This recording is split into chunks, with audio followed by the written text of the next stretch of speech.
মাত্র 4টা সিটি দিয়ে একটা ডিমের পুডিং বানা যায় এত সহজে। আজকে ক্যারামেল পুডিং রেসিপি নিয়ে এসেছি আপনাদের মাঝে। আসসালামু আলাইকুম, আশা করি আপনারা সবাই ভালো আছেন।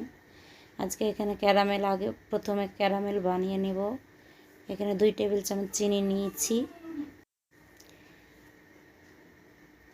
আর 2 চা চামচ মতো পানি দিয়ে এখানে ক্যারামেল তৈরি করে নেব। চুলার তাপটা হাই হিটেই থাকবে। এখন পর্যন্ত ফেনা ফেনা হয়ে আসলে আমি এই পর্যায়ে চুলাটা অফ করে দিব। ওই চুলার তাপে তাপে ক্যারামেলটা আমার তৈরি হয়ে যাবে, যেহেতু এটা কারেন্টের চুলা হিট থাকে খুব। আর যদি গ্যাসের চুলা হয় আরও কিছুক্ষণ জাল দিতে হবে, তারপর চুলাটা অফ করতে হবে, তাহলে ক্যারামেলটা পুড়বে না। আর মিডিয়াম আঁচে করতে হবে। এখানে আমার ক্যারামেল রেডি। আমি এর চাইতে আর কালার বেশি নিয়ে আসবো না। আমি যে বাটিতে পুডিং বানাবো সেই বাটিতে ক্যারামেলটা ঢেলে নিলাম, সেট করে নিব। এদিকে আমি পুডিংয়ের জন্য আমি আরেকটা বাটিতে এখানে হাফ কেজি দুধকে আমি জাল দিয়ে 1 পোয়া করে নিয়েছি। এখানে 2 চা চামচ শুধু চিনি দিব, মিষ্টি বেশি করব না, যেহেতু ক্যারামেলটা আমার মিষ্টি হচ্ছে। 2 চামচ চিনি নিয়ে দুধের সাথে আগে গুলিয়ে নেব। চিনিটা গলে গেলে এখানে আমি একটা ডিম দিয়ে ভালোভাবে মিশ্রণ করে নেব।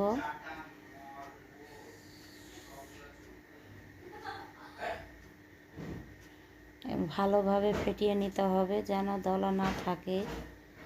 এখানে আমি ছোট বাটির জন্য ভালোভাবে নাড়া যাচ্ছে না, ওই জন্য আমি বড় একটা বাটিতে ভালোভাবে ফেটিয়ে নিয়েছি।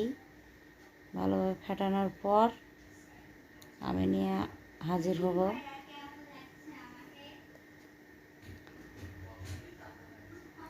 এখানে কোনো গুটি গুটি রাখা যাবে না, আটা ময়দা কোনো কিছু ব্যবহার করছি না। ডিম আর দুধের মিশ্রণে এটা পুডিং হবে। আর আমার ভিডিওগুলো যদি আপনাদের ভালো লেগে থাকে অবশ্যই লাইক কমেন্ট করে দিবেন। মিশ্রণটি হয়ে গেছে আমার। এখানে ওই বাটিতে ঢেলে দিলাম। ঢেলে দিয়ে প্রেসার কুকারে 2 মগ পানি দিব।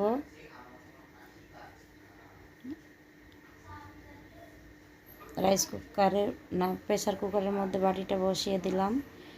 ঢাকনাটা থেকে এটা যদি ঢাকনার ওপরে উঁচু অংশটা না থাকে তাহলে একটা ভারী কিছু বসায় দিবেন, আর যদি থাকে তাহলে এমনিতেও সমস্যা নাই। 3টা থেকে 4টা সিটি দিয়েছি, তাতেই আমার পুডিং রেডি। আমি ফ্রিজে রেখেছিলাম ভালোভাবে সেটের জন্য। ফ্রিজ থেকে বের করে আপনাদের সামনে নিয়ে হাজির হলাম। দেখুন এত সুন্দর হয়েছে এবং টেস্টি হয়েছে, কালারটাও সুন্দর হয়েছে। আশা করি আপনাদের ভালো লাগবে। আমার ভিডিওটি না টেনে সম্পূর্ণ দেখে পুডিং বানাবেন, ইনশাল্লাহ আপনি ভালোভাবে পুডিং বানাতে পারবেন। কোনো ফাটবে না, কোনো কিছুই হবে না। আজ এ পর্যন্ত। আপনারা ভালো থাকবেন। নতুন কোনো রেসিপি পেতে চাইলে অবশ্যই আমার চ্যানেলটি ফলো করে রাখবেন, সাবস্ক্রাইব করে রাখবেন এবং লাইক দিয়ে রাখবেন। আসসালামু আলাইকুম।